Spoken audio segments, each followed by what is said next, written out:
Hello बच्चों, सपना institute for NEET के यूट्यूब चैनल पर आप सबका स्वागत है। सुनील मिश्रा नाम है हमारा। आज बात करने जा रहे हैं बेटा मॉलिक्यूलर बेसिस ऑफ इनहेरिटेंस के सबसे इंपॉर्टेंट टॉपिक डीएनए रेप्लिकेशन और उसके कंसेप्ट के बारे में। बहुत गौर से सुनिएगा, रटने की जरूरत नहीं है, बहुत कंसेप्चुअल प्रोसेस है ये। अगर मैं आपसे पूछूं कि कोई भी दुनिया का लिविंग ऑर्गेनिज्म हो, ऑब्वियस सी बात है उसमें सेल होगी, और अगर सेल होगी तो गारंटी उसमें डीएनए होगा, भले ही न्यूक्लियस हो चाहे ना हो। अगर वो न्यूक्लियस के अंदर है तो वो यूकैरियोटिक सेल का डीएनए होगा, और अगर वो साइटोप्लाज्म में है तो वो प्रोकैरियोटिक सेल का डीएनए होगा।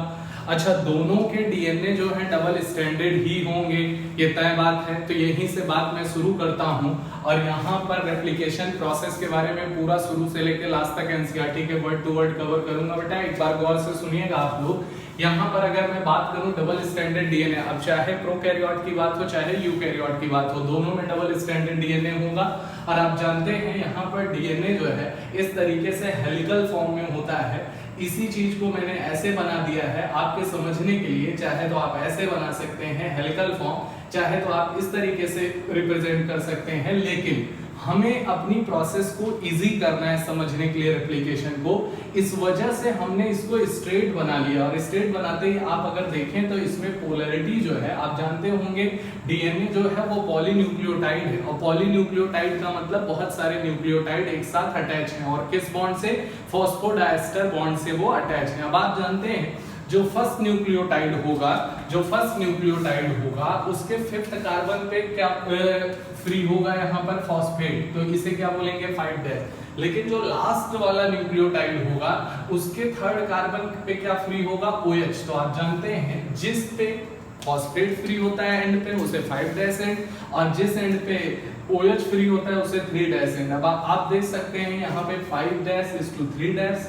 अब आप ये पोलैरिटी इधर देखेंगे तो आपको ये नजर आएगा, अगर आप 5:3' पढ़े हैं तो आपको यहाँ जस्ट अपोजिट नजर आएगा 3:5'।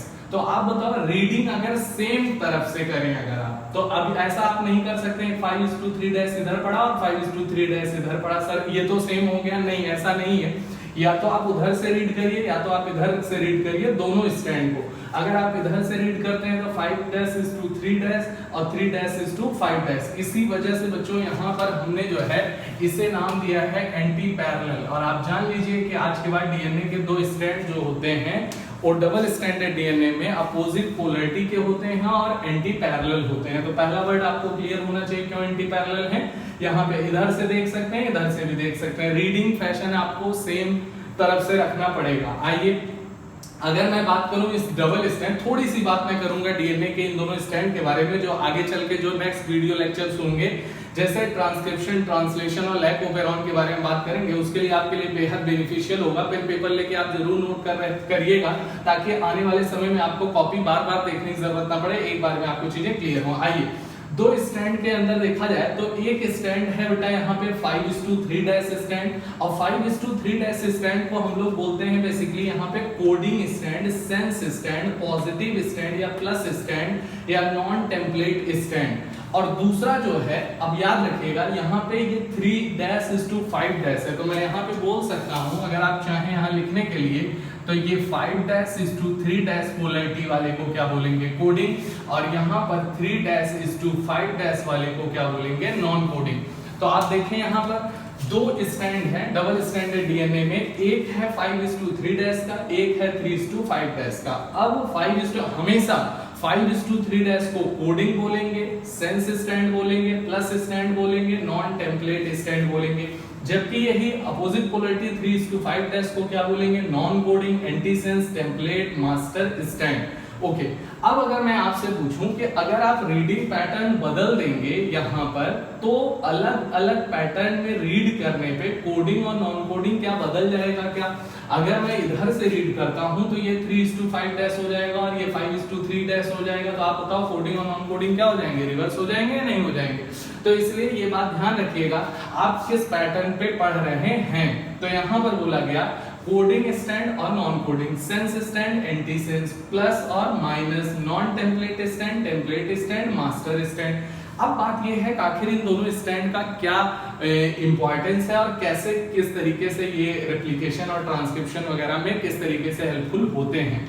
तो याद रखिए बेटा, जिसका नाम कोडिंग है वो किसी चीज के लिए कभी कोड नहीं करता है, ना तो वो किसी mRNA को बनाएगा, ना ही वो कभी भी किसी पॉलीपेप्टाइड चेन को बनाएगा, क्योंकि इसके पास कोई भी जेनेटिक इंफॉर्मेशन नहीं होती है। तो याद रखें बेटा, यहाँ पर do not code for anything, किसी चीज के लिए कोड नहीं करेगा, कोई पॉलीपेप्टाइड चेन नहीं बनाएगा, कोई mRNA नहीं बनाएगा, क्योंकि इसके पास कोई भी जेनेटिक इंफॉर्मेशन नहीं होती है, जेनेटिक इंफॉर्मेशन इसके पास प्रेजेंट ही नहीं होती है। ओके, लेकिन अगले नंबर पे अगर पूछा जाए कि यहाँ पर ये जो नॉन कोडिंग है, जिसका नाम नॉन कोडिंग है, ध्यान रखिएगा ये गलत होता है बहुत बार, जिसका नाम नॉन कोडिंग है वो कोड करता है mRNA और फिर उसके बाद क्या पॉलीपेप्टाइड चेन दोनों के लिए, और दूसरा इसी के पास केवल एक ही स्ट्रैंड दो में से ऐसा होता है डीएनए के पास जिसके पास जेनेटिक इंफॉर्मेशन होती है।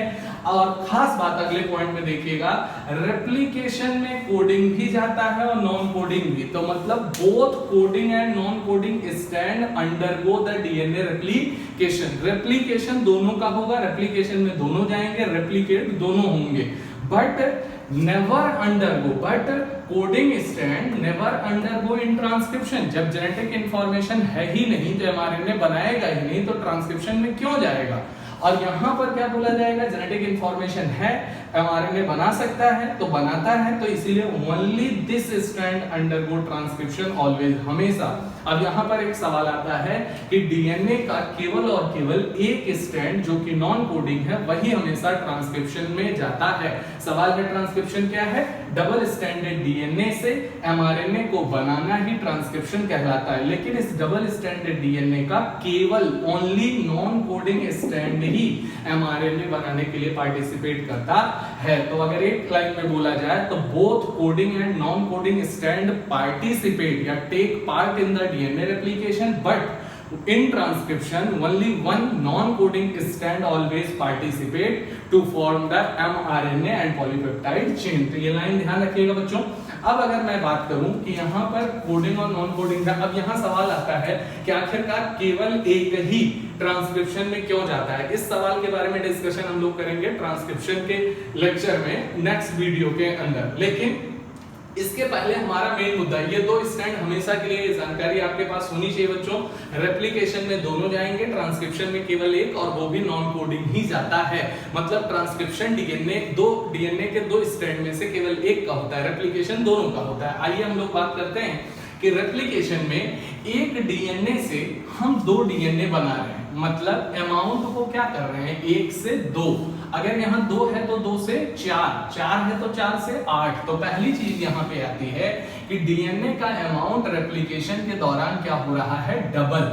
अगर हम डीएनए के अमाउंट को C से दिखाते हैं जैसा कि हैप्लॉइड सेल में होता है, तो रेप्लिकेशन के बाद क्या हो जाएगा 2C, और अगर डिप्लॉइड सेल है 2C तो यहाँ पर हो जाएगा 4C। याद रखिए N जो आता है वो क्रोमोसोम रिप्रेजेंट करता है और C जो है वो डीएनए का अमाउंट रिप्रेजेंट करता है। तो सबसे पहली लाइन क्या आई है, रेप्लिकेशन का मतलब क्या है, डीएनए के अमाउंट को डबल करना, मतलब जैसा डीएनए है वैसा ही और बनाना, मतलब यहाँ पर डुप्लीकेशन करना, पूरे के पूरे डीएनए को डुप्लीकेट करके बना देना। तो हमने कहा यहाँ एक डीएनए मैंने बनाया है, एक से मैंने कितने बना लिए, 2। अब आप देखो एक डबल स्ट्रैंडेड डीएनए से हमने बना लिए 2 डबल स्ट्रैंडेड डीएनए। अब यहाँ पर 2 डबल स्ट्रैंडेड डीएनए या फिर यहाँ पर 2 हैं तो 4 डबल स्ट्रैंडेड डीएनए, इस तरीके से हम रेप्लिकेशन बार बार करा के क्या कर सकते हैं, मेनी डीएनए बना सकते हैं। और मेनी डीएनए जब बोला जाता है तो एक वर्ड बोला जाता है बेटा डीएनएस, क्या बोलते हैं, डीएनएस। तो यहाँ पे डीएनएस लिखा जाता है, मतलब मेनी डीएनए। अगर यही आरएनएस लिख दिया जाए तो मेनी आरएनए, लेकिन अगर इसी चीज को ऐसे लिख दिया जाए डीएनएस, तो डीएनएस का मतलब याद रखिएगा डीएनए डाइजेस्टिंग एंजाइम्स, मतलब डीएनए को डाइजेस्ट करने वाला एंजाइम। अगर आरएनएस लिख दिया जाए तो आरएनए डाइजेस्टिंग एंजाइम।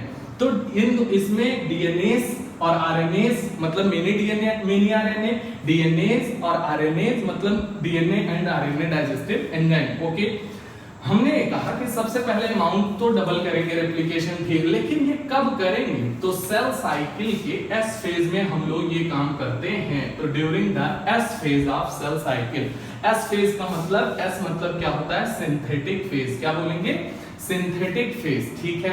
अगर अमाउंट डबल कर रहे हैं तो पूरे डीएनए को हम क्या कर रहे हैं, डुप्लीकेट। याद रखिएगा बच्चों, यहाँ रेप्लिकेशन किसी एक पर्टिकुलर पार्ट का नहीं होगा, किसी जीन का नहीं होगा, किसी सेगमेंट का नहीं होगा, किसी रीजन का नहीं होगा, बल्कि whole DNA, total length of DNA gets duplicated during the DNA replication. ये बात मैं क्यों कह रहा हूं, क्योंकि मुझे पता है जब मैं पढ़ाऊंगा ट्रांसक्रिप्शन, तो ट्रांसक्रिप्शन में हमें डीएनए से बनाना पड़ेगा एमआरएनए। तो आप बताओ, एक पर्टिकुलर रीजन, एक पर्टिकुलर डिमार्केशन उस रीजन का करना पड़ेगा, उस जीन का करना पड़ेगा जिसका ट्रांसक्रिप्शन होना है, ना कि पूरे के पूरे होल लेंथ ऑफ डीएनए का ट्रांसक्रिप्शन होता है। तो याद रखिएगा, यहां पर रेप्लिकेशन में total length of DNA gets duplicated, लेकिन ट्रांसक्रिप्शन के अंदर a particular region, a particular boundary, a particular gene, a particular DNA segment get transcribed, not the whole length of DNA get transcribed at a time.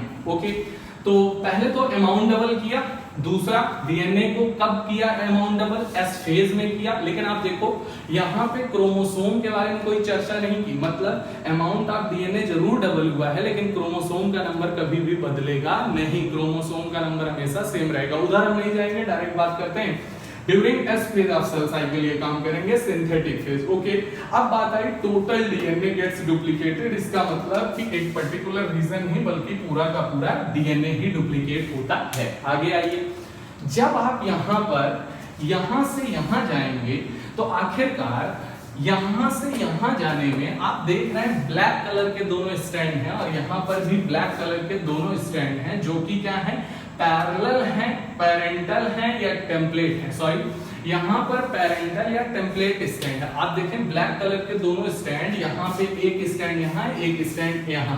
तो जो नए DNA के यहाँ पे molecule बने हैं उसमें आधा तो क्या है, पेरेंटल या टेम्पलेट है, आधा, पूरा नहीं आधा।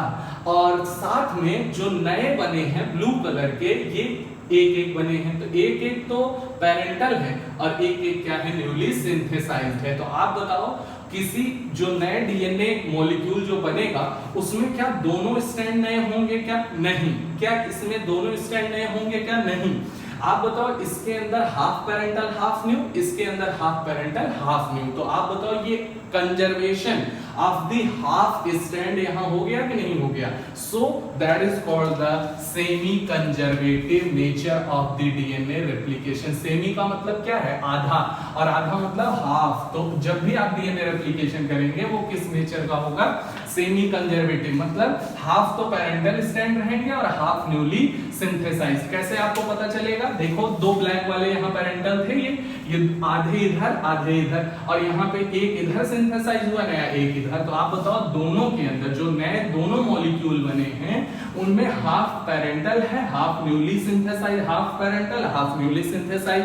इसी वजह से यहाँ पर इसे बोला जाता है semi conservative nature, half parental half newly synthesised. Okay, अब बात ये आती है कि आप बताओ डीएनए के दो स्ट्रैंड इधर थे, हाँ थे, एक 5:3 एक 3:5। बताओ किसी एक स्ट्रैंड पर ही केवल सिंथेसिस हुई है नए स्ट्रैंड की या दोनों पे हुई है।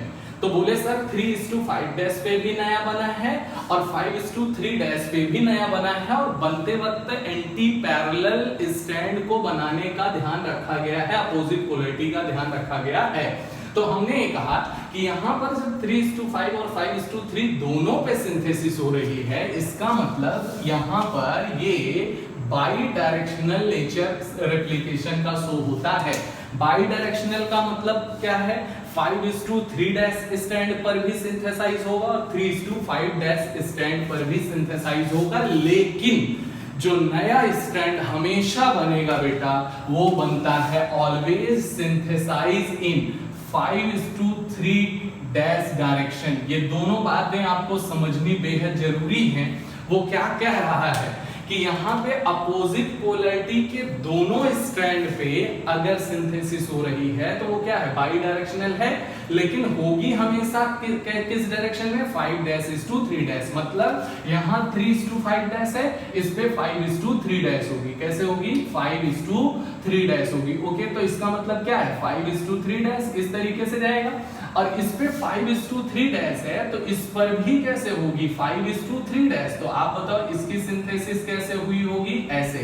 तो आप देख के बताएं, यहाँ पर ये दोनों की डायरेक्शन, इसकी डायरेक्शन ऐसी, इसकी डायरेक्शन ऐसी, इसका मतलब ये दोनों डायरेक्शन में सिंथेसाइज होता है, दोनों स्ट्रैंड पे सिंथेसाइज होता है। लेकिन जो बनने की डायरेक्शन है वो हमेशा क्या है 5:3 डायरेक्शन ही होती है।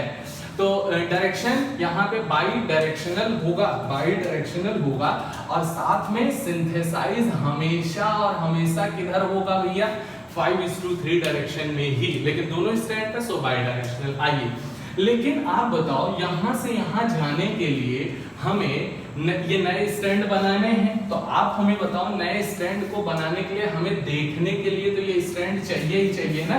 तो आप बताओ यहाँ पर हम अब जो पढ़ने जा रहे हैं बेटा वो पढ़ने जा रहे हैं रिक्वायरमेंट्स। क्या पढ़ने जा रहे हैं रिक्वायरमेंट्स। ओके, लेकिन उसके पहले आप बताओ नए स्टैंड को अगर आप बनाएं उसके लिए आपको ये देखने के लिए पहला वाला स्टैंड तो चाहिए ही चाहिए। तो मैं यहाँ पर लिख दे रहा हूँ टेम्पलेट और पेरेंटल स्टैंड तो आपको हर हाल में देखने के लिए चाहिए। मतलब टेम्पलेट यहाँ पर अगर पूछा जाए तो आप ये कह सकते हैं कि आपको हर हाल में नकल करने के लिए तो आपको ये टेम्पलेट या पेरेंटल डीएनए चाहिए ही चाहिए, बिल्कुल चाहिए। ठीक है, मिल गया आपको।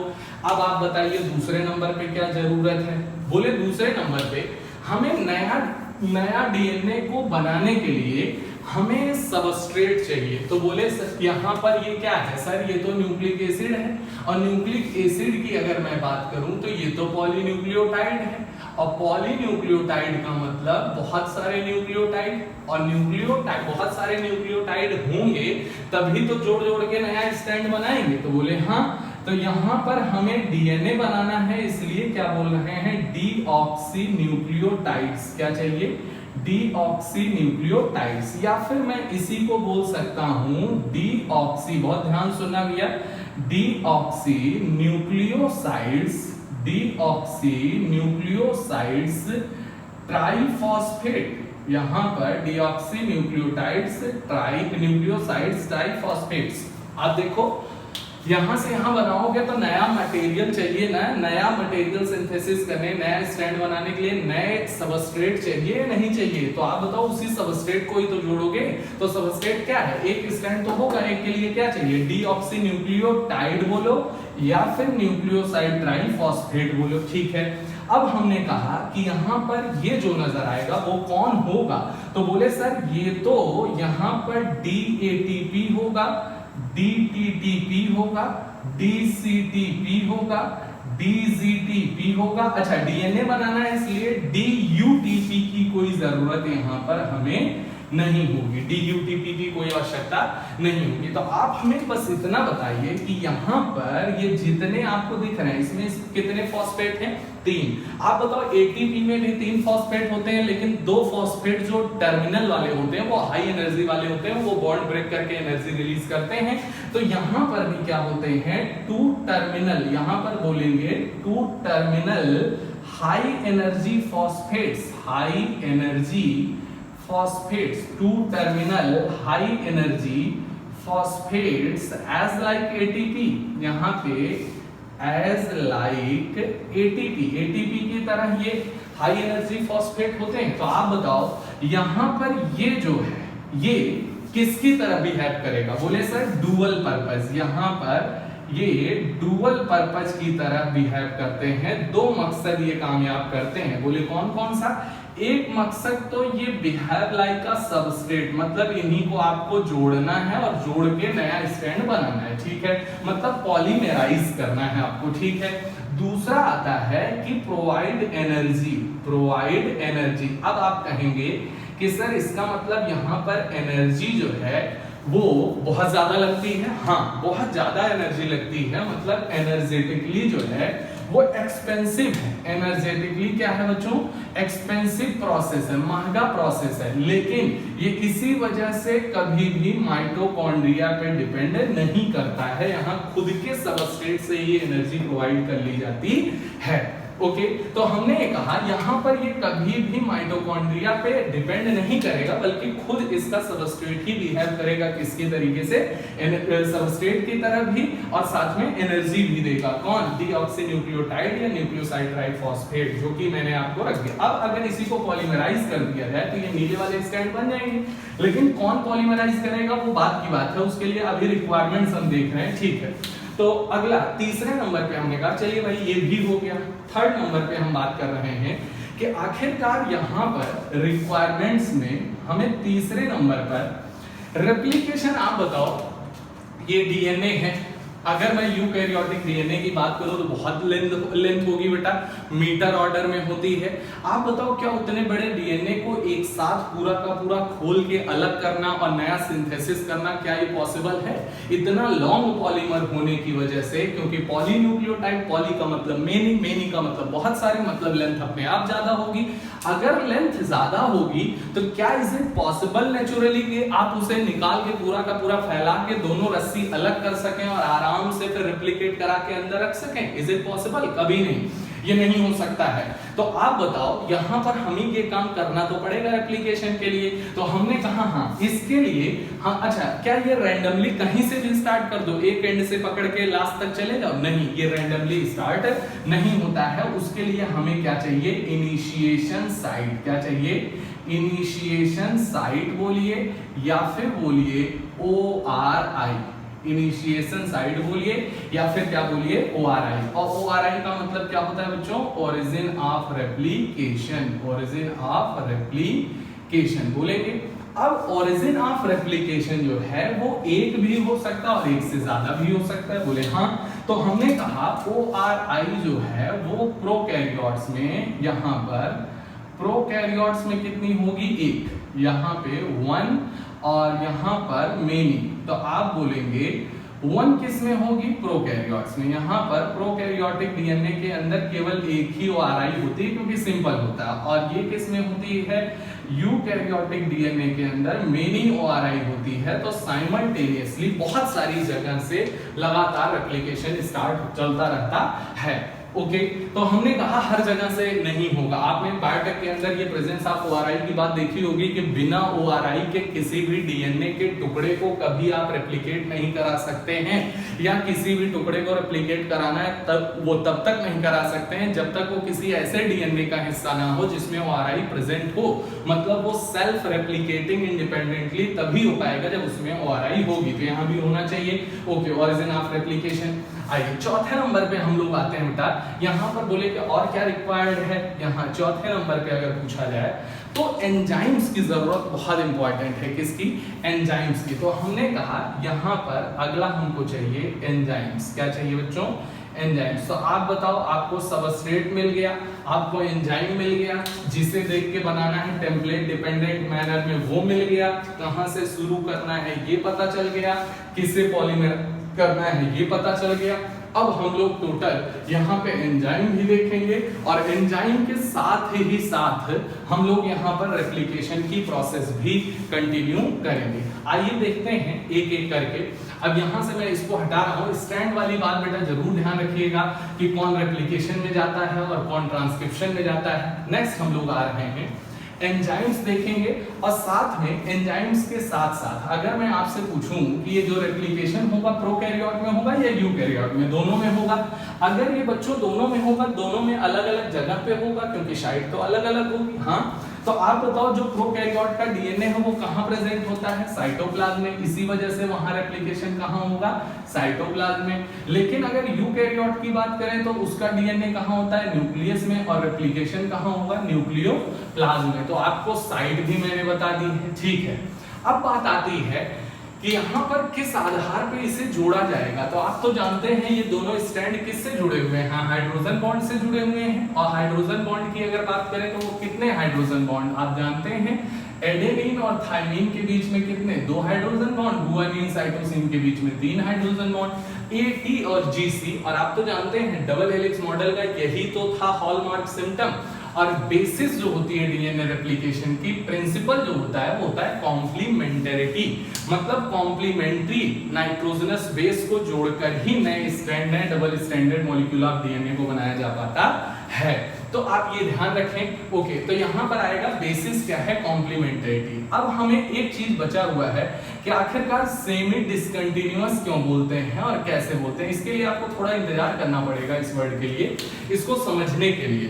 तो हम बात कर रहे हैं बेटा यहाँ पर कि आखिरकार साइट क्या है, साइटोप्लाज्म है प्रोकैरियोट में और न्यूक्लियोप्लाज्म है किसके अंदर, यहाँ पर यूकैरियोट के अंदर। आइए देखते हैं कि एग्जैक्टली डीएनए को किस तरीके से हम लोग रेप्लिकेट कराएंगे। सबसे पहले अगर मैं स्टार्ट करूं तो यहाँ स्टार्टिंग पॉइंट जो होगा वो डबल स्ट्रैंडेड डीएनए। देखिएगा बच्चों, यहाँ पर अगर मैं बात करूं बेटा तो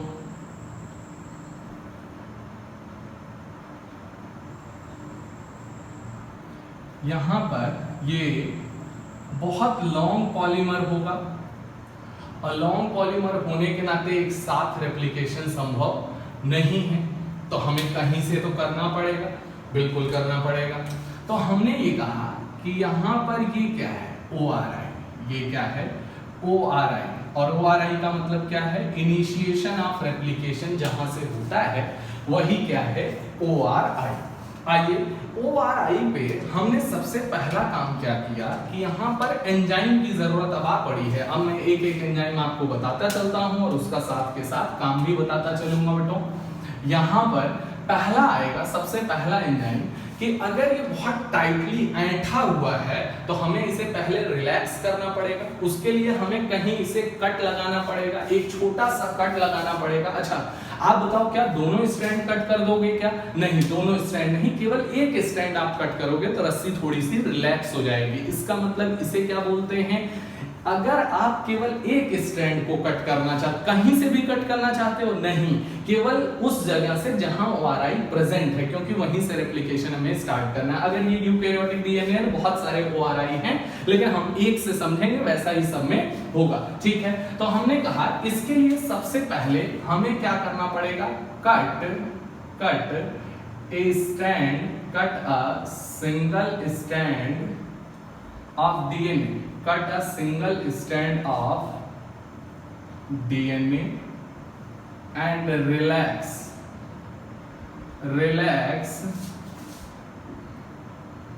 double stranded DNA। एक स्ट्रैंड को कट करना पड़ेगा और फिर क्या करेंगे, रिलैक्स हो जाएगा पूरा डबल। जैसे कट करेंगे जो तनाव है, जो टेंशन है, वो थोड़ी सी रिलीज हो जाएगी।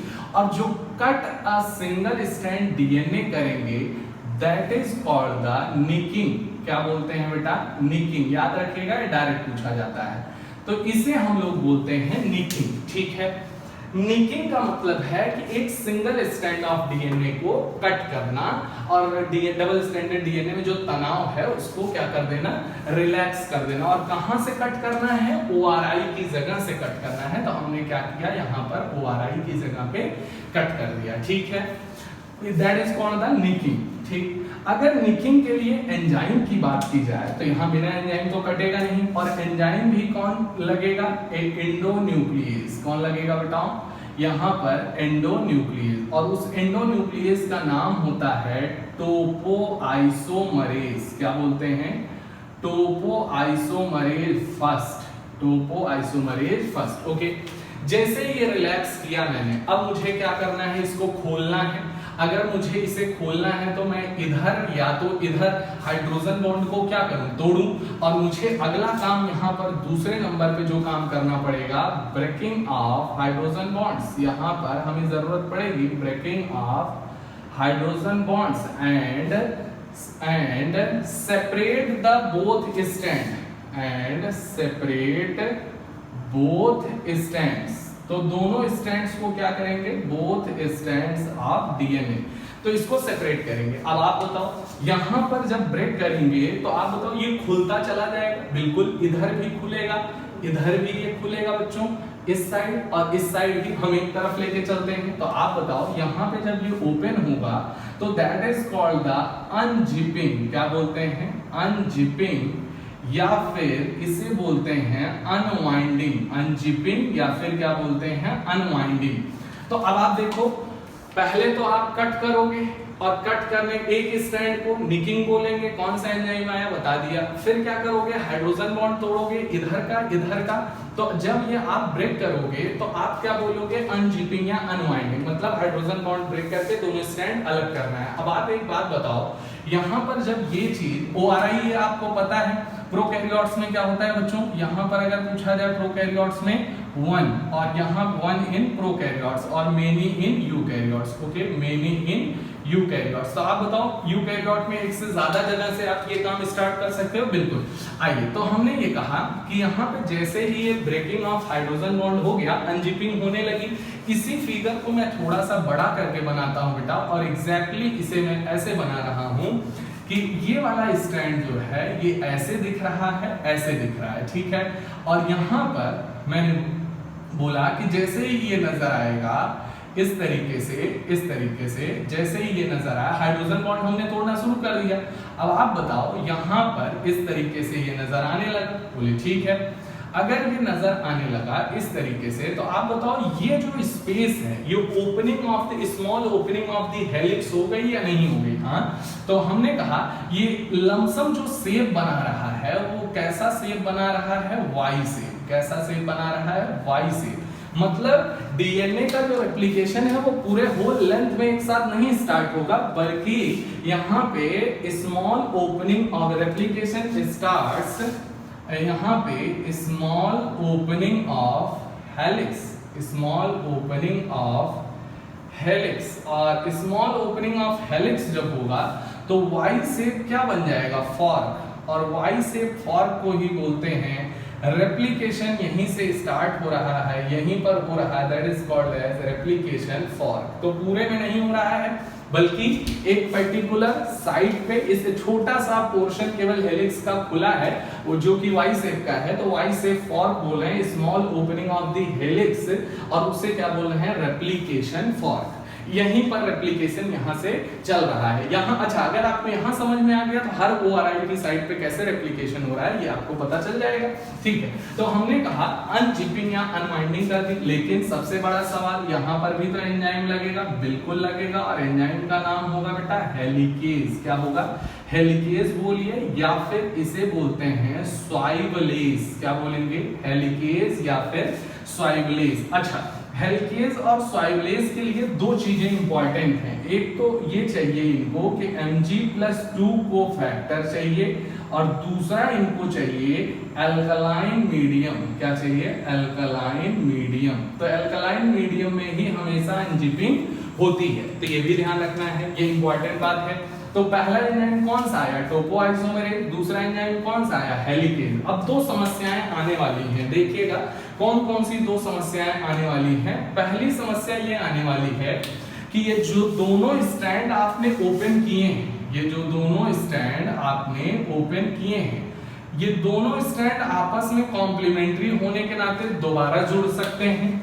मतलब ये रिक्वायल हो सकते हैं। क्या हो सकते हैं, रिक्वायल हो सकते हैं। पहला, ये दोनों स्ट्रैंड जो है वो रिक्वायल हो सकते हैं। और दूसरा, एक स्ट्रैंड का अगर कोई कॉम्प्लीमेंट्री बेस यहां प्रेजेंट है तो ये ऐसे घूम के बेंड या लूप भी बना सकता है, आप रेप्लिकेशन नहीं कर पाएंगे। तो आपको दो समस्याएं सामने खड़ी हो रही हैं। एक तो दोनों दोबारा कॉम्प्लीमेंट्री होके ना जुड़ जाएं, मतलब रिक्वायलिंग ना कर दें। तो पहली समस्या जो आ रही है वो क्या है, प्रिवेंट रिक्वायलिंग। आपको क्या करना है, prevent recoiling of both separated strand. दोनों सेपरेटेड स्ट्रैंड्स की रिक्वायलिंग को आपको क्या करना है, रोकना है। और दूसरा चौथे नंबर पे है prevent formation of bends or loops. Formation of bends or loops in individual strand. Individual strand मतलब एक ही स्ट्रैंड घूम के कहीं दोबारा से बेंड या लूप ना बना ले। एक बात बताओ, जैसे यहाँ A है और यहाँ कहीं T है, तो ये घूम के A T जुड़ सकता है, तो ये बेंडिंग भी हो सकती है और दोनों भी मिल सकते हैं। तो इसके लिए हम लोग जो जुगाड़ करते हैं बेटा, अगर प्रिवेंट आपको रिकॉइलिंग करनी है तो इसके लिए लाते हैं हेलिक्स डिस्टेबलाइजिंग प्रोटीन। क्या लाते हैं, हेलिक्स डिस्टेबलाइजिंग प्रोटीन, इसका इस्तेमाल किया जाता है। ये लगाने की वजह से ये कभी भी रिक्वायर नहीं होते हैं। ओके, और यहाँ पर अगर बेंड और लूप सिंगल स्टैंड में बचाना है, रोकना है उसे बनने से, तो आप यहाँ पर यूज करते हैं SSB, और SSB का मतलब होता है single standard DNA binding protein, single standard DNA binding protein. Okay, single standard DNA binding protein. तो आप देख सकते हैं यहां पर ये काम हो गया, ठीक है। तो निकिंग किया, अनजिपिंग किया, फिर आपने दोनों को कॉम्प्लीमेंट्री होने की वजह से जुड़ने से रोका, फिर एक में बेंड और लूप होने से रोका। रेप्लिकेशन फॉर्क आपका क्या है, वो वाई शेप का बन ही गया। यही रेप्लिकेशन करना है आपको। नेक्स्ट हम लोग आ रहे हैं बेटा यहां पर कि अगर ये सब करने के बावजूद कहीं ऐसा ना हो कि पूरा का पूरा इतना ज्यादा उलझ जाए कि सुपर कॉइल हो जाए, ये सब बनाने के चक्कर में पूरा डीएनए ही क्या हो जाए, सुपर कॉइलिंग हो जाए, तो आप यहां पर 5वें नंबर पे जो करेंगे वो करेंगे प्रिवेंट सुपर कॉइलिंग। क्या करेंगे? Prevent super coiling. Super coiling of DNA आपको रोकनी पड़ेगी, और prevent super coiling of DNA अगर ये रोकना है तो आपको एंजाइम तो लगाना पड़ेगा, और जो एंजाइम लगेगा बेटा मोस्ट इंपॉर्टेंट है, वो क्या करेगा? Prevent super coiling of DNA, that is DNA gyrase. क्या बोलेंगे? डीएनए गायरेज, या फिर बोलते हैं topoisomerase second, topoisomerase second. DNA gyrase बोलिए या फिर टोपोआइसोमरेज सेकंड बोलिए, ठीक है। नेक्स्ट हम लोग आते हैं, ये डीएनए गायरेज या टोपोआइसोमरेज सेकंड क्या कर, एक देखिए रिकॉइलिंग को रोका, दूसरे ने एक को बेंड और लूप होने से रोका, और फिर सुपर कॉइलिंग को रोकने के लिए ये है। नेक्स्ट आते हैं हम लोग 6ठे नंबर पे बात कर रहे हैं। बोले और क्या जरूरत है, और कौन से एंजाइम की जरूरत है?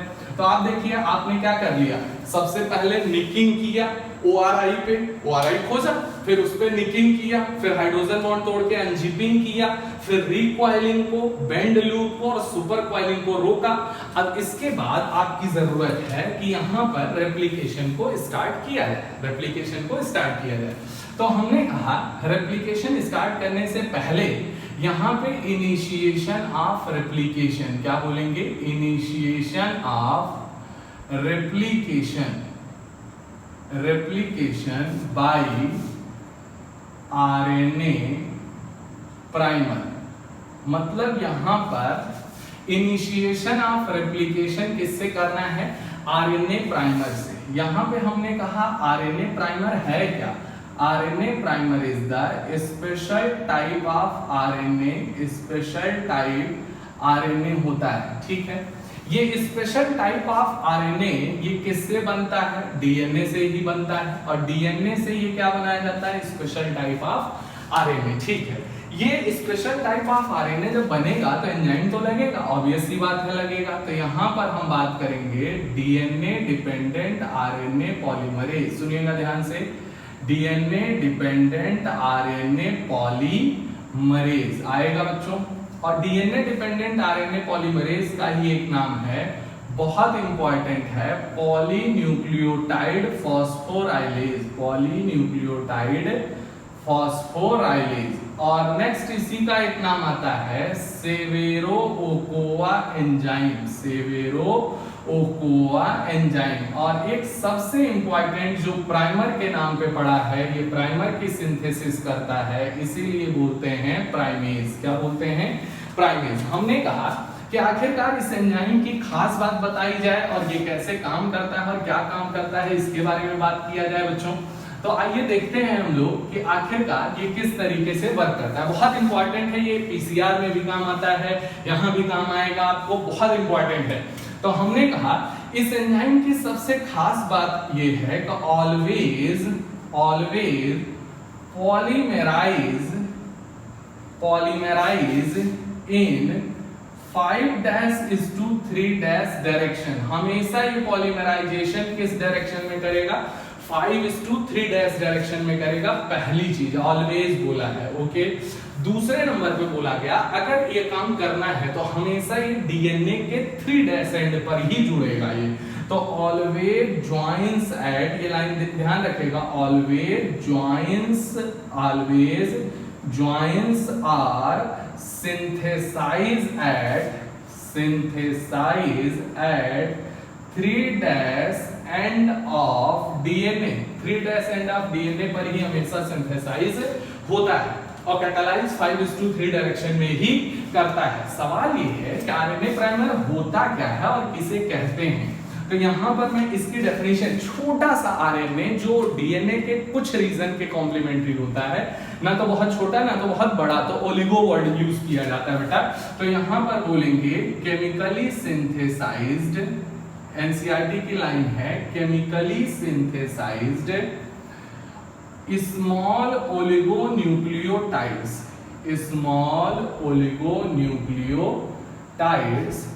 Complementary to some region of DNA, तभी तो ये जुड़ पाएगा डीएनए पे और रेप्लिकेशन स्टार्ट कर पाएगा। ये रेप्लिकेशन नहीं करा सकता है लेकिन रेप्लिकेशन शुरू करा सकता है, बाकी का रेप्लिकेशन कराने वाला कोई और है। तो हम बात करेंगे complementary to some region of DNA, तो यहाँ पर बोला जाएगा सम रीजन ऑफ डीएनए, ठीक है, that is called RNA primer. दो चीज याद रखेंगे, आपको कभी दिक्कत ही नहीं आएगी, ये तीनों नाम याद रखिए चारों, और दूसरा कि आरएनए प्राइमर कुछ भी नहीं है, एक छोटा सा, ना बहुत छोटा ना बहुत बड़ा, ये डीएनए के कुछ रीजन के कॉम्प्लीमेंट्री छोटा सा आरएनए है, ओलिगोन्यूक्लियोटाइड है, जो हमेशा जब भी ये बनेगा किससे, डीएनए से। कौन बनाएगा, डीएनए डिपेंडेंट आरएनए पॉलीमरेज। किस डायरेक्शन में, 5:3 डायरेक्शन में। कहां जुड़ेगा डीएनए पे, ये एंजाइम हमेशा इस डायरेक्शन में काम करेगा, और ये आरएनए प्राइमर हमेशा कहां बनेगा, 3' एंड ऑफ डीएनए पर ही बनेगा, तभी तो 5:3 एंटी पैरेलल आप यहां पे पोलैरिटी बना पाओगे, ठीक है। अब हमने क्या किया, आरएनए प्राइमर लगा दिया, हमारे पास आरएनए प्राइमर आ गया, हमारी जरूरत पूरी हो गई। जब कोई कहेगा रेप्लिकेशन कराओ तो शुरू कराओ, तो बोले शुरू तो नहीं करा सकता है ये डीएनए डिपेंडेंट डीएनए पॉलीमरेज, तो बोले फिर आरएनए प्राइमर चाहिए। बोले बनाए हो क्या, हाँ बनाए हैं, आरएनए प्राइमर हमारे पास हाजिर है, और तुरंत हम 3' पे जोड़ के कर लेंगे। अब हमने ये कहा, एक बात बताइए, अगर मैं आपसे पूछूं यहीं पर कि एक सिंपल सी बात, इस टुकड़े को बेटा मैं यहां से कट कर लूं और यहां पर मैं इसे इस तरीके से बना लूं, जरा देखिएगा, अगर मैं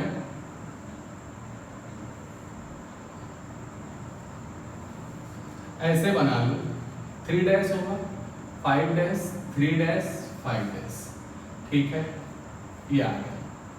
यहां पर ये है रेप्लिकेशन फॉर्म, सबको दिख रहा है, ठीक है, वाई शेप दिख रहा है, सब कुछ दिख रहा है, इसी का रेप्लिकेशन। अब धीरे धीरे ये ऐसे खुलता चला जाएगा, लेकिन शुरू में तो ये और ऐसे नजदीक होगा ना, पहले तो ऐसे खुला होगा, ठीक है।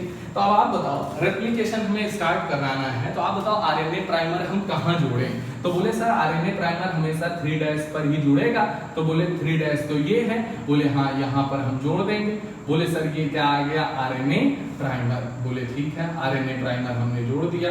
अब आरएनए प्राइमर के बाद बस ये यहाँ पे आरएनए प्राइमर जुड़ गया, ठीक है। अब आगे क्या होगा बात की बात है, लेकिन जुड़ेगा कहाँ पहले ये देख लो, ओके। अब बोले सर यहाँ पे जुड़ सकता नहीं बेटा, ये तो कटा हुआ हिस्सा, बाकी डीएनए तो है, ये जोड़ने की जगह ही नहीं है यहाँ पे, तो बोले फिर कहाँ होगा, यहाँ जोड़ दें क्या। बोले सर ये तो 5' है, यहाँ पे तो जुड़ ही नहीं सकता है। बोले सर एक काम हो सकता है, अगर ये 5' है तो गारंटी ये क्या है 3', लेकिन उसके पहले क्या हुआ होगा, जब ये कम खुला होगा। तो एक बात आप देखो, यहाँ पर अगर मैं आपसे पूछूं तो यहाँ पे शुरू में तो ये ऐसे ही खुला होगा ना भाई, यहाँ पर अगर देखा जाए तो ये शुरू में ऐसे खुला होगा, तो ये 5' होगा और ये 3' होगा, तो यहाँ आरएनए प्राइमर तो जुड़ गया होगा, पहले भी और अब भी आरएनए प्राइमर यही जुड़ेगा बच्चों।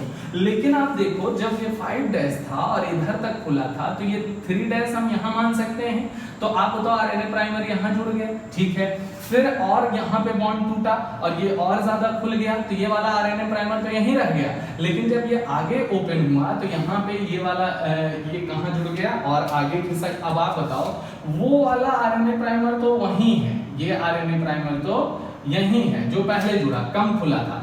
फिर यहाँ पे दूसरा आरएनए प्राइमर जैसे जैसे खुलता है, क्योंकि 3' पे ही जुड़ना है, यहाँ पर ये फिर आरएनए प्राइमर जुड़ा, ठीक है।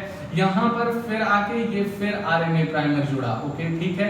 अब आप बताओ आरएनए प्राइमर हमेशा इसको आरएनए प्राइमर को पीछे खिसकना पड़ेगा, जबकि इसमें ऐसा कुछ भी नहीं है। बोले हाँ सर, क्योंकि आप देखो ये अगर 3 डैश है तो ये टेम्परेरी 5 डैश और यहाँ पर ये क्या है 3 डैश है।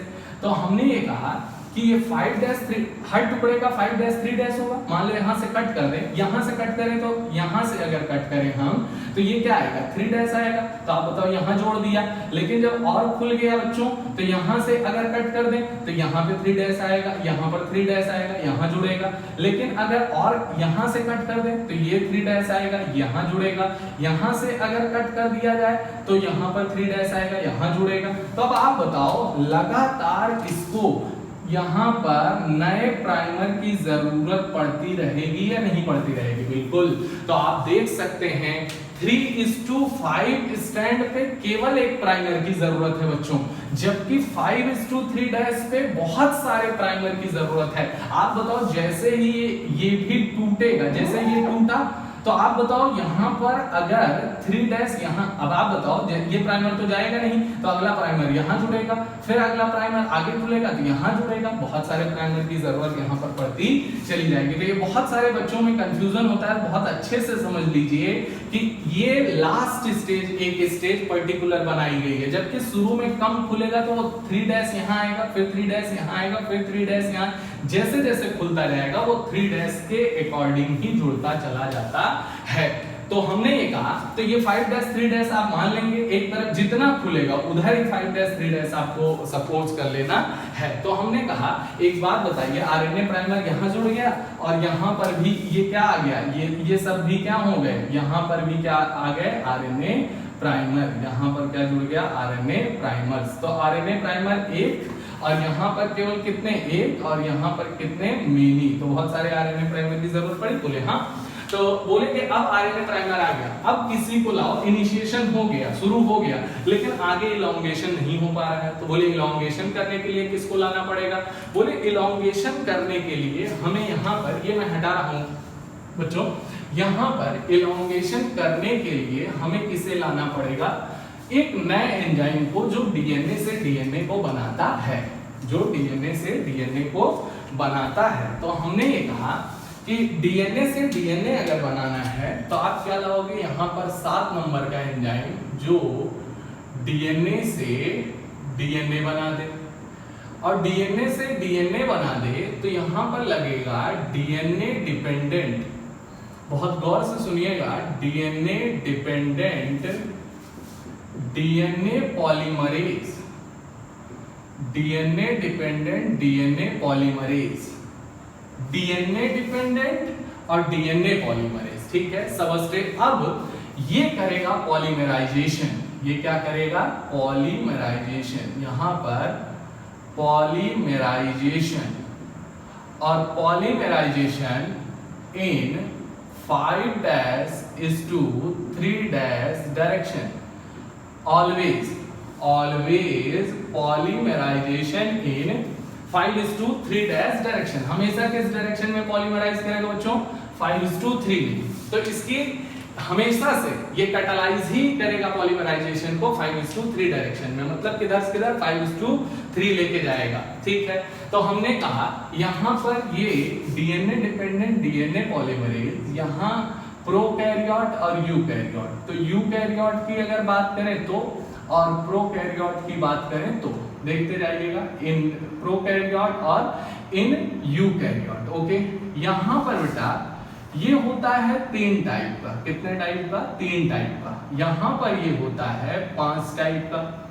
तो यूकैरियोट में क्या होगा? 5 टाइप का, और प्रोकैरियोट में 3 टाइप। कौन कौन से? Alpha, beta, gamma, delta, epsilon. इसके आगे आपको नहीं पढ़ना है कौन किसका काम है, बस इतना ध्यान रखना है, लेकिन प्रोकैरियोट में आपको पढ़ना है। बोले कौन कौन सा है? 3 टाइप। यहाँ पर एक है डीएनए पॉलीमरेज फर्स्ट, एक है डीएनए पॉलीमरेज सेकंड, और एक है डीएनए पॉलीमरेज थर्ड। कितने हो गए? 3। डीएनए पॉलीमरेज फर्स्ट, सेकंड और थर्ड। ओके, हमने कहा फर्स्ट की अगर बात करें बेटा तो इसे नाम देते हैं कॉरेनबर्ग एंजाइम। क्या बोलते हैं? कॉरेनबर्ग एंजाइम, या फिर इसे बोलते हैं DNA repair enzyme, DNA repair enzyme, ठीक है। इसका काम क्या है? Proof reading, gap filling and removal of RNA primer. तो यहां पर बोला जाएगा एक काम तो है इसका क्या? प्रूफ रीडिंग और removing RNA, removal of RNA primer, removal of RNA primer, और अगला है gap filling, that is DNA repairing, that is DNA repairing. ये काम आएगा। बोले ठीक है। तो अब आप बताओ, यहां पर एक तो आ गया फर्स्ट, ये मैं हटा रहा हूं थोड़ी देर के लिए। अगर मैं कहूं यहां पर एक तो आएगा क्या? फर्स्ट। नेक्स्ट आता है सेकंड, और सेकंड नंबर की अगर बात करें बेटा तो वो कौन सा होगा? देखिएगा यहां पर सेकंड नंबर जो है वो लीस्ट एक्टिव होगा, लीस्ट एक्टिव होगा, और इन absence of first and third, in absence of first and third DNA repair करेगा। यहां पे डीएनए रिपेयरिंग का ही काम करेगा, लेकिन कब करेगा? इन absence of first and third. तो इसका कोई खास काम नहीं है। नेक्स्ट आइए तीसरा और most important, DNA polymerase third. ये है फर्स्ट, ये है सेकंड और ये है थर्ड, और इसका नाम होता है बेटा रेप्लिकेज एंजाइम। क्या होता है? Replicase most important and main enzyme, most important and main enzyme. अब आप बताओ, ये तीन आ गए, ठीक है, लेकिन इसके अलावा यहां पर अगर पूछा जाए तो DNA dependent DNA polymerase, DNA dependent DNA polymerase, ये जो है बहुत ज्यादा हाईली एफिशिएंट होता है, बहुत फास्ट काम करता है। तो यहाँ डीएनए डिपेंडेंट डीएनए पॉलीमरेज जो है हाईली एफिशिएंट है, ओके, हाईली एफिशिएंट है, और faster with high degree of accuracy, faster with high degree of accuracy. यहां पर faster with high degree of accuracy भी है, ओके। एक्यूरेसी अगर हाई है तो बोले कैसे और किस तरीके से ये फास्टर है, तो हमने ये कहा फास्टर के लिए मैं एग्जांपल देता हूं बच्चों, और एग्जांपल में अगर बात की जाए तो ई कोलाई आप जानते हैं, और दूसरा आप जानते हैं यहाँ पर ह्यूमन। तो आप ह्यूमन और ई कोलाई कंपेयर करें तो यहाँ पर 4.6 इंटू 10 की पावर 6 बेस पेयर होते हैं, यहाँ पर 6.6 इंटू 10 की पावर 9 बेस पेयर होते हैं। अब आप देखें ई कोलाई के अंदर अगर पूछा जाए तो ये एवरेज है, यहाँ पे रेप्लिकेशन इन 18 मिनट्स, कितने मिनट में? 18 मिनट में होता है। तो इसका मतलब average rate of polymerisation, average rate of polymerisation जो है वो अगर बात की जाए तो ये 2000 बेस पेयर पर सेकंड। आप बताओ फास्टर है कि नहीं? तो फास्टर वर्ड को यहाँ पे डिफाइन किया गया है। 18, 20, 38 इनके बारे में बात करेंगे, लेकिन हाल फिलहाल पहले ये देखें, ठीक है। तो हाईली एफिशिएंट है, फास्टर है, हाई डिग्री ऑफ एक्यूरेसी है। ई कोलाई फास्टर कैसे है? 2000 बेस पेयर पर सेकंड ये लगातार पॉलीमराइज कर रहा है, ओके। अब आप बताओ, आपके पास तीनों एंजाइम भी आ गए हैं, एंजाइम की खासियत भी आपको पता चल गई, लेकिन यहां पर never start DNA, never able to initiate replication. याद रखिएगा बच्चों, यहां पर रेप्लिकेशन तो ये पूरा करेगा, लेकिन स्टार्ट कभी नहीं कर सकता है, इनिशिएट कभी नहीं कर सकता है। मतलब इनिशिएशन के लिए आरएनए प्राइमर पहले आपको लाना पड़ेगा, तब जाके डीएनए पॉलीमरेज जो है यहां पॉलीमराइज करेगा या फिर एलोंगेशन करता है। तो ये पहले आपको आरएनए प्राइमर स्टार्टिंग के लिए लाना पड़ेगा, फिर जाके ये काम कर पाएगा डीएनए डिपेंडेंट डीएनए पॉलीमरेज। और हमारे लिए मेन एंजाइम कौन है? यहाँ पर ये थर्ड वाला है, और थर्ड वाले के काम करने के बाद कौन आएगा? फर्स्ट वाला। तभी तो ये क्या करेगा? यहाँ पे डीएनए रिपेयरिंग का काम करेगा, आरएनए प्राइमर को रिमूव करेगा। मतलब आरएनए प्राइमर परमानेंट नहीं है, आरएनए प्राइमर रिमूव कर दिया जाएगा। आइए एक साथ हम लोग देखते हैं और एक लास्ट पॉइंट यहाँ पर देखते हैं, ये रहे सारे के सारे एंजाइम, ठीक है। तो एक एंजाइम और है, उसके बारे में बात करेंगे, लेकिन जब उसकी जरूरत पड़ेगी तब। आप बताओ, आपके पास एक डीएनए था, आपने सबसे पहले उसमें क्या किया, यहाँ पर अगर मैं बात करूं बेटा, तो आपने यहाँ पे ये एक लॉन्ग पॉलीमर था, ओके, और यहाँ पर आपने सबसे पहले क्या किया, ORI देखा, यहाँ पर ORI मिला आपको, और ORI पे आपने क्या किया, यहाँ पर कटिंग किया, तो that is called the nicking, बता दिया। निकिंग अगर ये है, यहाँ पर निकिंग के बाद क्या था, अनजिपिंग और अनवाइंडिंग किया, अनजिपिंग और अनवाइंडिंग कर दिया, ठीक है। यहाँ पर कौन लगा, टोपो आइसोमेरेज फर्स्ट लगा, यहाँ पर हेलिकेज लगा, हाइड्रोजन बॉन्ड तोड़ा, ठीक है। इसके बाद अगले नंबर पे हमने क्या किया, रिक्वायलिंग ना हो, रिक्वायलिंग को रोकने के लिए रिक्वायलिंग प्रिवेंट किया, किससे, हेलिक्स डिस्टेबलाइजिंग प्रोटीन से। और यहाँ पर अगले नंबर पे हमने क्या किया, इंडिविजुअल स्ट्रैंड जो है वो बेंड्स और लूप्स को हमने क्या किया, प्रिवेंट किया, और इसके लिए हमने क्या लगाया, SSB लगाया, single stranded DNA binding protein. अगला यहाँ पर सुपर क्वाइल ना हो जाए, सुपर क्वाइलिंग ना हो जाए, प्रिवेंट करने के लिए हमने क्या किया, डीएनए गायरेज लगाया, बता चुके हैं, एक बार रिकॉल करा रहे हैं, टोपो आइसोमरेज सेकंड लगाया हमने, ठीक है।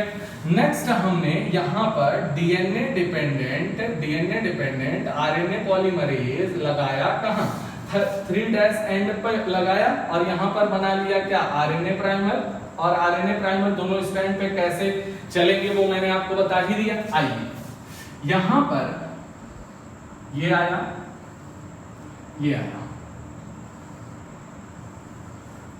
आप बताएं यहाँ पर ये फॉर्क आपको नजर आ रही है, बिल्कुल, बस यही लास्ट पॉइंट है बेटा, यहाँ पर ये फॉर्क नजर आ रही है, और सब कुछ हमने तैयार कर लिया है, प्राइमर भी जोड़ लिया है, प्राइमर जरा जोड़ के बता दीजिए एक बार। यहाँ पर अगर मैं बोलूं 3', ये बोलूं 5', ये बोलूं 3', ये बोलूं 5', आप बताओ हमेशा किस तरफ जुड़ता है, हमेशा किस तरफ जुड़ेगा प्राइमर, प्राइमर हमेशा जुड़ेगा 3', तो यहाँ जुड़ गया, ओके।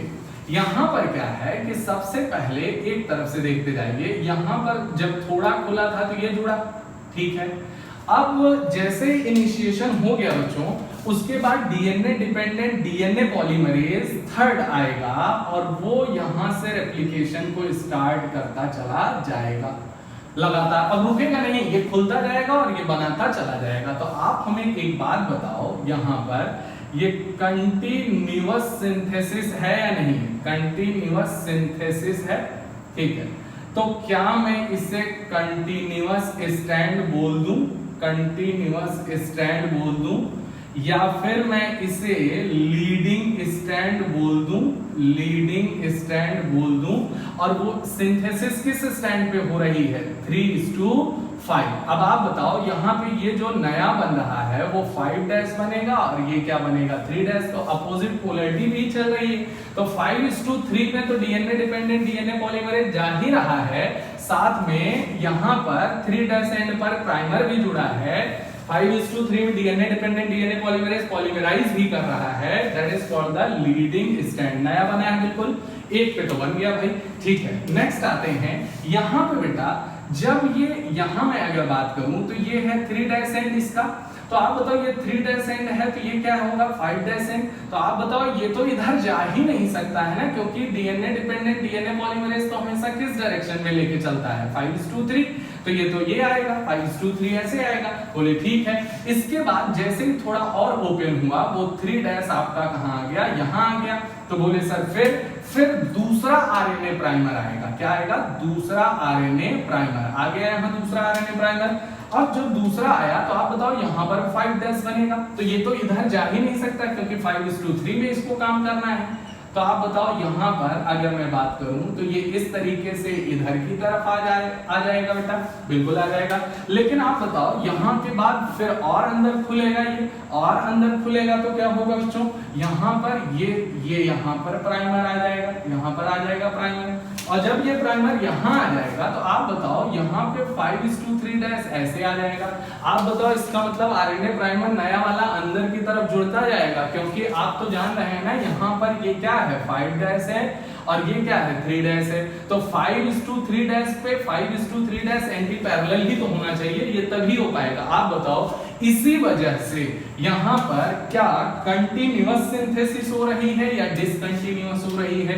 तो आप कहेंगे कि इस स्टैंड पर डिसकंटिन्यूअस, कैसी डिसकंटिन्यूअस सिंथेसिस हो रही है, डिसकंटिन्यूअस सिंथेसिस हो रही है बच्चों, और इसकी वजह से यहां पर स्टैंड क्या है डिसकंटिन्यूअस, कैसा है डिसकंटिन्यूअस स्टैंड है। और यहां पर इसीलिए इसे बोलते हैं लैगिंग स्टैंड, क्या बोलेंगे लैगिंग स्टैंड। और लीडिंग और लैगिंग यहां पर दोनों न्यूली सिंथेसाइज्ड हैं कि नहीं है, यहां पर न्यू स्टैंड, ये दोनों क्या है न्यू स्टैंड, जबकि यहां पर ये क्या है पेरेंटल या टेम्पलेट, यहां पर ये क्या है पेरेंटल टेम्पलेट स्टैंड। ओके, अगले नंबर पे आया कि सर यहां पर तो समझ में आया, ये तो डीएनए पॉलीमरेज थर्ड आ गया, यहां पर काम करने कौन आ गया डीएनए पॉलीमरेज थर्ड। ओके, आ गया, यहां पर भी कौन आ गया डीएनए पॉलीमरेज थर्ड, लेकिन इसको रिमूव करना है। अब रिमूवल के लिए कौन आएगा डीएनए पॉलीमरेज फर्स्ट, बताया था ये आरएनए प्राइमर को रिमूव करेगा, और यहां पर आरएनए प्राइमर जब रिमूव होगा बेटा डीएनए पॉलीमरेज, यहां पर डीएनए पॉलीमरेज यहां पर कौन आएगा फर्स्ट, और फर्स्ट आके यहां पर क्या करेगा इसको रिमूव करके ऐसे कर देगा, बना देगा, और यहां पर भी डीएनए पॉलीमरेज क्या आएगा फर्स्ट, डीएनए पॉलीमरेज क्या आएगा फर्स्ट, तो ये क्या करेगा आरएनए प्राइमर को रिमूव करेगा और ऐसे बना देगा, ऐसे बना देगा, इसको भी क्या करेगा यहां पर ऐसे बना देगा।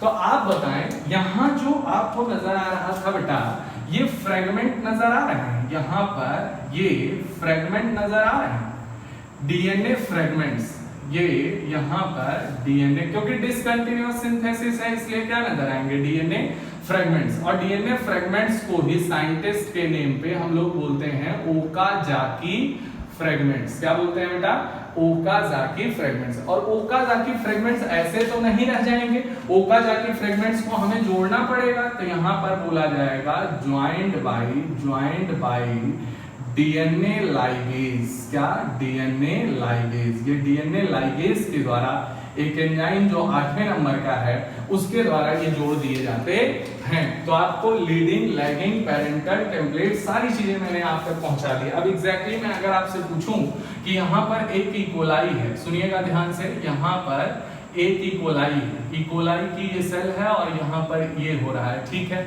अब अगर मैं पूछूं कि यहाँ पर ये रेप्लिकेट करें, यहाँ पर क्या करें रेप्लिकेट करें, और रेप्लिकेट करें तो इसके अंदर ये डीएनए का अमाउंट क्या हो जाए ज्यादा हो जाए, डबल हो जाए, यहाँ पर डीएनए का अमाउंट क्या हो जाए डबल हो जाए। और जब जब डीएनए रेप्लिकेशन होगा बच्चों यहाँ पर क्या बनेगी नई सेल बनेगी, तो यहाँ पर क्या आएगा नई सेल बनेगी। तब आप देखें यहाँ पर अगर पूछा जाए तो ये जो टाइम पीरियड है यहाँ से लेके यहाँ तक का जो टाइम पीरियड है ये होता है 18 मिनट, क्या होता है 18 मिनट। रेप्लिकेशन मतलब एस फेज, ठीक है, तो अमाउंट डबल हो गया।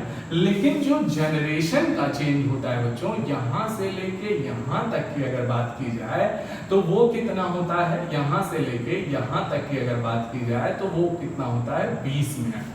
तो आप बताओ ये 18 मिनट किसमें लगे रेप्लिकेशन में, लेकिन एक जनरेशन से दूसरे जनरेशन में आने में कितना टाइम लगा टोटल, ये 20 मिनट तो यहाँ से यहाँ आने में लगा। जबकि आप बोल सकते हैं कि ये अगर पूरा टाइम देखेंगे तो ये कितना लगा 38 मिनट, ये क्या है 38 minute time of generation change. तो आप बताओ यहाँ से लेंगे यहाँ तक 38 मिनट, 18 मिनट किसमें रेप्लिकेशन में, 18 मिनट रेप्लिकेशन में, इन रेप्लिकेशन, और बाकी के 20 मिनट इस सेल से इस सेल को एक सेल से दो सेल बनाने में। ओके, और टोटल टाइम जो रहा वो कितना रहा 38 मिनट का। तो एनसीईआरटी ने एक जगह पे 20 मिनट लिख रखा है और एक जगह पे क्या लिख रखा है 18 मिनट। तो 18 मिनट एग्जैक्टली डीएनए का डबल होना केवल इस फेज में, जबकि 20 मिनट का मतलब सेल का डिवाइड हो जाना 1 से 2 हो जाना। तो ये है पूरा का पूरा बच्चों डीएनए का रेप्लिकेशन, और पूरा एनसीईआरटी कवर है, A to Z आपको चीजें पता होनी चाहिए। नेक्स्ट एक लास्ट बात बतानी है कि अगर मान लीजिए कभी ऐसा हो कि डीएनए का रेप्लिकेशन हो, यहां पर अगर पूछा जाए कि एक सेल है और सेल के अंदर ये डीएनए है, आप बताओ इस डीएनए के अंदर एस फेज तो हुआ, मतलब रेप्लिकेशन तो हुआ लेकिन डिवीजन नहीं हुआ, रेप्लिकेशन हुआ लेकिन सेल डिवीजन नहीं हुआ।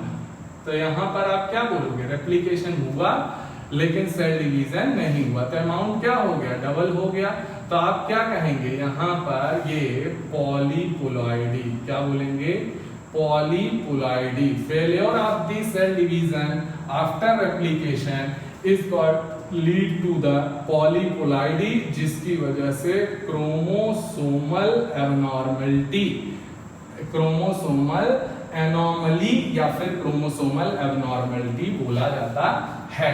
तो ये है डीएनए का पूरा replication, coding, non coding. Enzyme आपको डायरेक्टली ध्यान रखने हैं बच्चों, टोपोआइसोमरेज फर्स्ट है, हेलिकेज स्वाइवलेज है, helix destabilising protein, single stranded DNA binding protein, DNA गाइस टोपोआइसोमरेज सेकंड है, और उसके बाद है आपका RNA polymerase, DNA dependent RNA polymerase, 4 नाम बताए थे, और उसके बाद डीएनए डिपेंडेंट डीएनए पॉलीमरेज, वो 3 टाइप के प्रोकैरियोट, 5 टाइप के यूकैरियोट में, और लास्ट आता है डीएनए लाइगेज। इंपॉर्टेंट बात कि कहां प्राइमर जुड़ेगा, क्यों यहां डिसकंटिन्यूअस होगा, लीडिंग लैगिंग क्या होगा, डीएनए एस और डीएनएज में क्या अंतर है, और कैसे सेमी कंजर्वेटिव और कैसे, हाँ एक आखिरी बात और मैंने लिखा था सेमी डिसकंटिन्यूअस, तो आप बताओ यहां पर ये कंटिन्यूअस इधर हो रहा है जबकि इधर क्या हो रहा है, डिसकंटिन्यूअस। तो आप क्या बोलोगे, डीएनए रेप्लिकेशन क्या है बच्चों, सेमी डिसकंटिन्यूअस, सेमी डिसकंटिन्यूअस। ये दोनों पे कंटिन्यूअस नहीं है बल्कि एक पे कंटिन्यूअस और एक पे डिसकंटिन्यूअस होता है। तो it's all about the DNA replication. आपको ये चीजें एनसीईआरटी में अक्षरशः मिल जाएंगी, और दूसरी चीज कि एनसीईआरटी ना भी पढ़े, एक बार ढंग से आप चीजों को देख लें तो कंसेप्चुअल, इधर उधर की एग्जैक्ट बात की है, इधर उधर की बात नहीं की है, फर्जी आपका टाइम नहीं खराब किया है, चीजों को आप एक बार देखें समझें। Okay, God bless you, thank you बच्चों। ओके।